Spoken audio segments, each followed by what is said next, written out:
안녕하세요. 송의 발전과 북방민족의 성장에 대해 알아봅시다. 자, 먼저 목차입니다. 첫 번째로 전송의 탄생, 두 번째로 송의 정치, 세 번째로 송의 문화, 네 번째로 북방민족과의 다툼 그리고 송의 멸망에 대해 알아봅시다. 아마 중간고사를 열심히 공부하셨던 여러분이라면 아실 수 있을 문제인데요. 과연 송나라 전에는 어떤 나라가 있었을까요? 네, 맞습니다. 바로 당의 멸망 후인데요. 영원할 것만 같았던 당은 절도사 세력에 의해 멸망하게 되었는데 이후 조광윤이 송을 906년에 건국하게 되죠. 그렇다면 이 조광윤은 국가를 어떻게 다스렸을까요? 어떤 나라든 그 나라는 그 나라의 역사에 걸맞는 사상을 갖기 마련입니다. 송이 탄생했을 때 아마 조광윤에게 가장 큰 골칫거리는 송의 안전을 위협하는 절도사들이었을 것입니다. 조광윤은 이 골칫거리들을 해결하기 위해 다소 극단적인 방법을 사용합니다.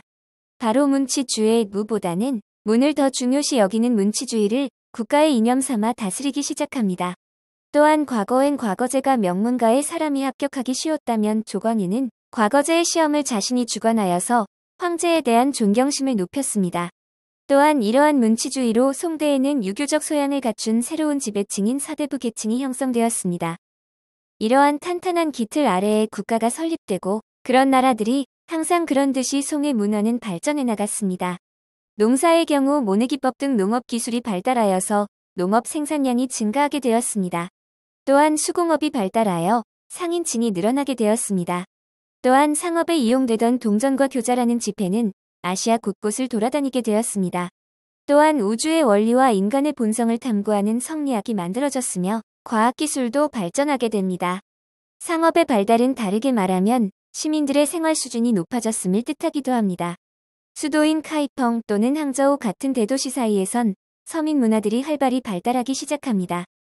우리가 송의 문화를 더욱 중요하게 봐야 하는 이유는 송의 과학 발달로 만들어진 기술들이 후에 세상을 엄청나게 바꿨기 때문입니다. 송의 과학 기술 중 세 가지를 꼽아보면 화약무기, 나침반, 활판 인쇄술이 있습니다. 화약무기는 근대 사회의 설립에 엄청난 기여를 했습니다. 아무리 약한 사람이라도 사격수를 배우면 주먹에서 총소리가 나는 마이크 타이슨이라도 이길 수 있습니다. 이러한 살상력은 유럽 기사 계급의 몰락과 봉건 사회 붕괴에 영향을 주었죠. 나침반의 경우엔 아마 대부분의 사람들이 들어본 대항해 시대를 연 상징적인 물건이기도 합니다. 이 나침반만 있다면 지구의 대부분의 지역에서 어디 방향이 북이고 서이고 님이고 동인지 쉽게 알 수 있죠. 또한 이 나침반은 송의 해상 무역에도 영향을 끼치기도 합니다. 마지막으로 활판 인쇄술입니다. 이것은 제가 꼽은 가장 중요한 물건입니다. 이 활판 인쇄술의 발달로 우리는 여러 책을 복사하고 이 복사본을 서점에 가서 살 수 있습니다. 이를 통해 지식의 보급은 한결 쉬워졌죠. 학생에게 필요한 책 또한 이것으로 쉽게 만들 수 있습니다. 이것이 얼마나 유용하냐면 학생들 책 만들려고 제작자들이 그 만들려는 책을 엄청난 시간을 들여 필사해야 했다면 한 부분에서 실수하면 또 그 부분을 필사해야 하는 대참사가 일어날 수 있습니다. 하지만 활판 인쇄술로 이런 오류는 없어지게 되었습니다. 하지만 영원할 것 같았던 당이 그렇듯 찬란한 문화를 꽃피웠던 송 또한 멸망의 길을 걷게 됩니다.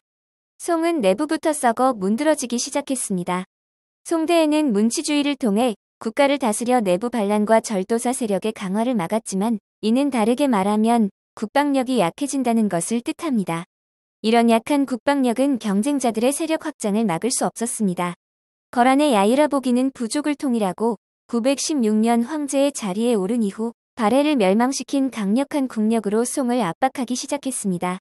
가진 게 돈밖에 없던 송은 평화를 보장해주는 대가로 막대한 물자를 요에게주며 송과 화친 전연의 맹약을 맺습니다. 또한 1038년 탕구트족이 세운 서하마저 송을 침략하자 송은 거란에게 한 것과 마찬가지로 막대한 물자를 제공합니다. 송은 북방민족의 지속적인 압박으로 인한 막대한 군사비 지출과 해마다 서하에 보내는 물자에 대한 부담까지 더해져 지속적인 재정난에 시달리기 시작합니다. 이에 송은 개혁을 시도해보지만 보수파들과 상인들에 의해 이는 저지됩니다. 이에 보수파와 진보파 사이에서 내분이 일어나는데 이 때문에 국방력은 더욱 약해집니다. 12세기 초에 이르러서는 여진족의 아구다가 부족을 통일하고 금나라를 건국합니다. 금은 송과 연합하여 요를 공격하였고 이후 단독으로 요를 무너뜨립니다. 나아가 송마저 공격하여 수도 카이펑을 함락시키고 황제를 포로로 끌고 가는데 이를 정강의 변이라 부릅니다. 이로써 화이어강 이북을 차지하게 된 금은 수도를 현재의 베이징에 해당하는 중도로 옮기고 화북 지역을 지배합니다. 송은 금의 화북 지역을 빼앗기고 수도를 현재의 항저우인 이만으로 옮기는데 이때 이후를 남송 이전을 북송이라 부릅니다. 남송은 강남 개박에 힘입어 경제적으로 번영하지만 명맥을 오래 유지할 수 없었습니다. 북방에서 새로 일어난 몽골이 금나라를 멸망시키고 여세를 몰아 남송으로 침입해왔던 것이었죠. 남송은 끝까지 항전했지만 결국 1279년 몽골이 세운 원나라에 멸망하고 맙니다.